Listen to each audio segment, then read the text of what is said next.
granniopteryx, granniopteryx. She knows the truth, she's linking every link. Hello, this is Lisa Nandy talking on television. She is the current Secretary of State for Culture, Media and Sport for the Labour Party. Let's just hear what she has to say about digital ID. All UK citizens will have a digital ID card. So hold on, do you have to have it? I'd say card, actually. It's a digital ID, so it's Do not I an have to actual have physical card. Yes, What if I don't? all UK citizens will have to have one. Well, the plan is that we're going to roll this out by the end of No, Parliament. my question is, what if I don't? What if I've got my job, so I don't need to show this to anyone, so what if I just don't do it? So if you don't have one, then you'll have a problem if you want to get a new job. No, I'm saying I'm not doing that. So I'm not seeking a job, so why should I get the digital ID card? Why do I do it? Well, Is there some fine for not doing it? Is there an incentive to do it? I'm just thinking I've got no reason to do it. Yeah, look, this isn't a heavy-handed approach. We're not planning to go around finding people. But what we are going to do is make sure that everybody's got one. In the same way, Charlie, as you've got a national insurance number, if you're a citizen of this country, we'll make sure that everybody has a digital ID. So help me with this. I know we're plotting through this, but Yeah. so everyone watching who's got a job has got a national insurance number. So when these digital ID cards exist, if I just go to my employer and show them my national insurance number, is that not sufficient? Are they being precluded from employing me? It won't be sufficient. I just want to be really clear about that. So they can't employ people unless they've seen one a of these digital ID. cards. Yes, that's right. That is the plan. And So, first of all, Keir Starmer started talking about a national digital ID around a year after Labour took office. To start with, he said it would be simply for the right to work. And it was supposed to be to weed out illegal workers, which is a lie that nobody bought because, first of all, the country is now flooded with illegal workers. All those sometimes they're even Uber drivers and behave disgracefully to female passengers, but a lot of them are delivery drivers. Right now, the motorcycle food delivery things and those sorts of things, working in the semi-illicit factories in Leicester, making clothes. Does anyone actually think they won't be still working in those back rooms and attics after digital ID has come in? No, this digital ID will apply only to the mostly law-abiding average citizen, just a way of getting their nails into the ordinary citizens. Anyway, that was last year after a national intake of breath. Remember, it wasn't in the Labour manifesto, so apart from the fact that it's a bad idea, it was also false pretences. Nobody voted for that. I'll get back to that in a minute, I think. Starmer, as I said, national intake of breath. Starmer backtracked on that and said there would be an ID, but it would be completely voluntary and just used for convenient access to various government departments and help.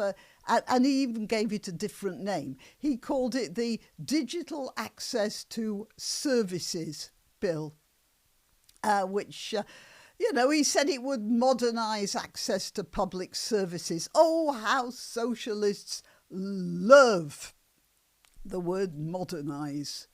I've said it before, and I'm going to say it again. It seems that socialists are socialists because they have a particular personality type, a personality that cannot learn from experience.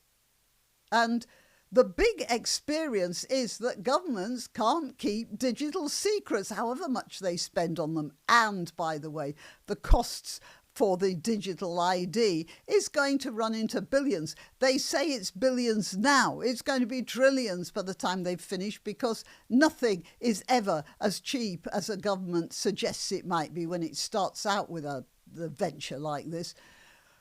When you have a digital ID database, you are creating a single point of access to complete information about every citizen in the country. I mean, every law-abiding citizen, of course. I mean, look at this. Let's find this. A list of UK government data losses. The Foreign Office in 2025. The Legal Aid Agency, the Minister of Defence, that's all in 2025. In 2024, the Ministry of Defence, names and bank details of serving military personnel, lost following a hack to the payroll system. Again, in 2024, Leicester City Council, there was a ransomware attack. Large quantities of personally identifiable information, including rent statements, applications to purchase council housing, and accompanying identity documents. That would be this digital ID, if we got digital ID. 2023, Police Service of Northern Ireland, the Metropolitan Police, Norfolk Constabulary and Suffolk Constabulary. It wasn't a good year, 2023, for the police, was it? Also, the Ministry of Defence.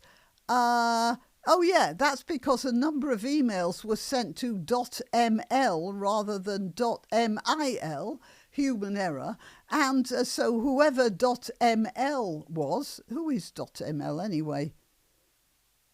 For Mali, they got all this stuff from the Ministry of Defence just sent to them. Okay, 2023, Ministry of Defence again. 2022, Electoral Commission. 2021, Department for Work and Pensions. Well, I'm sure you... down in 2019, the Cabinet Office. Okay, so I'm sure you get the picture here. You know, governments can't keep secrets. And why should a digital ID be any different from all of these? Now, after that, there's what's called mission creep. It may start with checks on eligibility to work, but it won't end there. It'll end up with political opinions and where you buy your clothes, won't it? And it'll all get leaked as well. There's an organisation called Big Brother Watch says it will give the government far too much power over the individual. Give that organisation a cigar. Yeah, like any average citizen can't work that out. Also, there's the other problem of you interfacing with this sort of thing. It gives government departments the power, to make people prove who they are. How many petty bureaucrats would roll in that delightful prospect like pigs in poo? And just think of the problems other people would have. The homeless, the mentally impaired, the elderly who don't know that much about computers anyway. They'd be a fair game for these prove who you are guys in the bureaucrats. And they're going to end up not existing and possibly not even getting access to help that is their right. It's, all right, since when has the Labour Party ever really bothered about the poor and the homeless? I don't know why I'm getting so angry about it. It's sort of obvious, isn't it? And, of course, there's the little matter of political mandate. Nobody voted for it. Nobody, not even Labour voters. Nobody voted for that. That wasn't in the Labour manifestos. So nobody voted for digital ID. And when the first suggestion was made in 2025, 3 million signatures came in on a petition against digital ID within days. How many times do I have to say nobody wants it? How many times do we have to say nobody wants it? I think we could say, as I shall repeat, because everybody found this rather amusing, when Keir Starmer first came to power, he said this is going to be a government of service. And I pointed out that one of the meanings of the word service is what stallions do to mares. And as I said as well, it looks like we have been well and truly serviced by the Labour Party and Keir Starmer's government. Well, Well, there you are. We've got to do something about this digital ID. It's a horrible, horrible, dreadful, dangerous thing, and expensive too. Think of all the money you could give to the really deserving if you saved that money on digital ID. Oh, yeah, right. As if they worry about that. Okay, well, speechless. Yep, I have just run out of words. Till next time. You can help my channel by subscribing and clicking the notification bell. That's quite important. And by sharing if you're so inclined. Links to my other channels and to donation methods are in the description. But the best way you can help is simply by clicking like and notify. Thank you.